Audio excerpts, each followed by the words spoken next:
Hi, welcome to SBR Videos. I'm Peter Loshak. We are previewing Week 1 in college football with Joe Duffy from OffshoreInsiders.com. He's given us a ton of advice backed up by 29 years of success in this business, in this industry, and one of the games he's going to cover, Florida State, top-ranked Florida State's first game against Oklahoma State. Joe Duffy from OffshoreInsiders.com. Thanks for being back with us.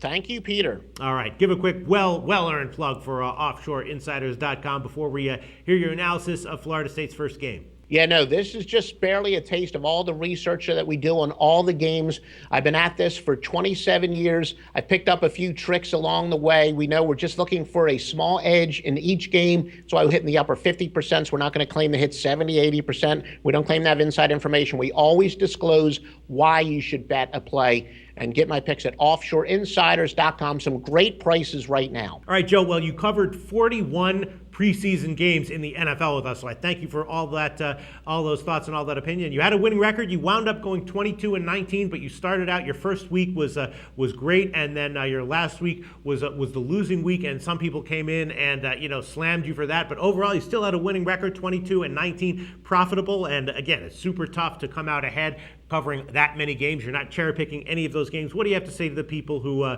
would slam you for your preseason record with us in our videos this year, even though it was a profitable record? Well, now, look, I'm used to it. I actually will lose anywhere from 100 to 150 days a year, and then inevitably even a paying customer who will buy my picks for the first time. Somehow I go 2-3, and they say I'm some type of scammer, but I've had people who have been with me literally not just for years, but for decades that I know used to call me back in the score phone days. So my long-term record speaks for itself. But yeah, clients, I will warn you, I could lose 150 days every single solitary year, but we're going to put out a lot more winning picks than we are losing picks. All right, sounds good, Joe Duffy.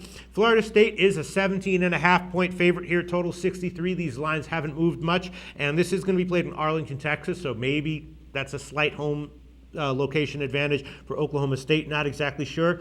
Oklahoma State, talented team. They are young in a lot of areas, though, especially on defense and in the secondary. So I'm thinking if Florida State really is the legit, top-ranked best team in the country, then going up against a young team in their first game of the season, maybe 17.5 isn't that many points, and maybe that is the side of value. But then again, when I think maybe that is a total sucker Joe Public way of looking at this game.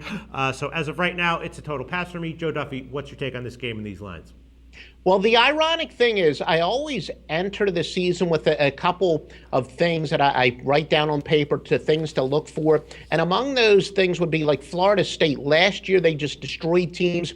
I don't think they're going to be covering at that rate this year for a couple reasons. Last year, they were in pure statement mode. They knew that there was a possibility at the end of the year there could be several undefeated teams. So Florida State had to make sure that they, if Ohio State, for example, or Oklahoma State for a while was undefeated, that they had to make statements. Now they clearly don't. Not only is there a 14 playoff, but obviously even if there weren't a 14 playoff, an undefeated national champion would certainly go back to the national championship game. But even though I do think that Florida will probably have a negative spread record this year as a huge favorite, I think this is one game where the Seminoles definitely match up well. As you said, not only do they have just about everybody back, but of any of the major conference teams, Oklahoma State has the fewest returning starters of any.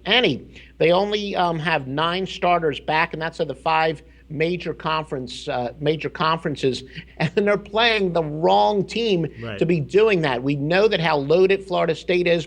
Florida State has as many as 5 guys who are projected to go in the first round of this year's upcoming draft. Oklahoma State, they don't even have any preseason all-conference guys. So even though that I said Florida State maybe isn't going to be in quite the statement mode they were last year, still in the back of their mind, they'd like to see their teammate Jameis Winston become only the second guy to win the Heisman Trophy twice. So for him to put up some stats early would certainly be a good start in a pretty high-profile game. So, yeah, it just seems like it's too much of a mismatch, that it's one of those cases that even though Florida State has no motivation to really blow Oklahoma State out, the talent mismatch says they're going to. All right. Well, the only thing that makes me a little bit nervous is the hunger differential here. I mean, is FSU really going to be? They could get caught here. Are they really going to be super? And Oklahoma State, they're going to come in playing with nothing to lose. Young team. They're going to leave it all on the field for this one, obviously. So the 17.5 points does make me a little bit nervous in light of that. What do you think? Yeah, but Oklahoma State has only 6 players on the roster who have more than 10 starts, and they're going against a defending national champion, a team that's got the nucleus of their team back on both sides of the ball. Like I said, that is the one thing that makes me most nervous. As far as Florida State, do they have motivation to destroy Oklahoma State here? No. Does Oklahoma State have some motivation to get that quote-unquote moral victory here? Yes, but I still think that it's just too few points for such a huge talent mismatch. And Oklahoma State's a team that's probably going to get better. And I know about Oklahoma State, they've in the past, when Justin Blackman came out of nowhere, that Oklahoma State, they've had a history where they were also had no expectations and wound up winning 10 games a couple years ago. But I don't see lightning striking twice here. As I said, I agree with all the motivational reasons, but as far as in pure talent, Florida State should just destroy them. Well, I was mostly just playing devil's advocate there. Florida State minus 17.5 in week 1. It is. Thanks so much, Joe.